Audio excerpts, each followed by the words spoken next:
Hello, our names are Tim and Eleanor, and we will present you Swedish market for IBE class. Sweden constantly ranks as one of the most competitive, productive and globalized countries in the world. Swedes are recognized both for setting new trends and rapidly adopting them from abroad. Sweden's population today is 9.8 million and the country has enjoyed steady population growth over the past 20 years. The annual population growth rate today is 1.1% compared to the EU 27 average of just 0.3%. The majority of the population lives in the middle and southern parts where there are larger cities like Stockholm and Gothenburg. Sweden has its own currency called Swedish krona. 1 euro is currently equal to 9.5 Swedish kronas. Žito should be aware of the fluctuation of the currency, which is about 10% a year. Consumption is expected to grow according to three different factors. Swedish central bank's very accommodative monetary policy in negative key rates and quantitative easing, the decline in unemployment rate, which is currently at 6.2%, and strong increase in the population. Now let's move to the chocolate industry.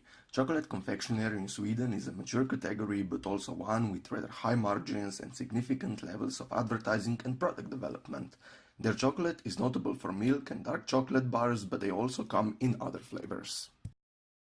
Chocolate confectionery is expected to grow at a compound annual growth rate of 1% at a constant 2016 prices over the forecast period. Although they are expecting growth, they are still far behind the extreme per capita consumption of Switzerland. Smaller flexible plastic bags have been trend in 2016. They give consumer a sense of control over snacking, portion, size, and awareness of sugar intake. Secondly, they buy fair trade products. Trade certification means not only that workers were paid fairly, but also those farmers had safe and environmentally friendly working conditions. Growth has been another factor of the chocolate industry over the last decade, largely due to increasing awareness of the health benefits of certain types of chocolate. Studies show chocolate to boost energy, reduce stress, increase concentration, reduces risk of a stroke, it's good for your skin, and so on. However, chocolate consumers are considerably price insensitive. They consider chocolate as an affordable luxury, one that will not break their bank account. The premium segment thrives on dark chocolate, single origins, authenticity, and inclusion of healthy ingredients such as lavender and blueberry. This niche segment brings out smaller craft and artisanal chocolatiers.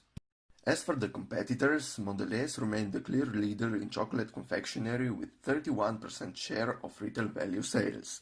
The company owns the popular and well-known Marabou brand, which accounted for a leading 25% of value share. The brand is widely available in our supermarkets, hypermarkets, and convenience stores, with most Swedish consumers having a favorite variant. Marabou was historically a Swedish-owned brand and it's still perceived as such by most Swedes. In addition, it also offers a wide range of other formats such as chocolate pouches, bags, and standard boxed assortments.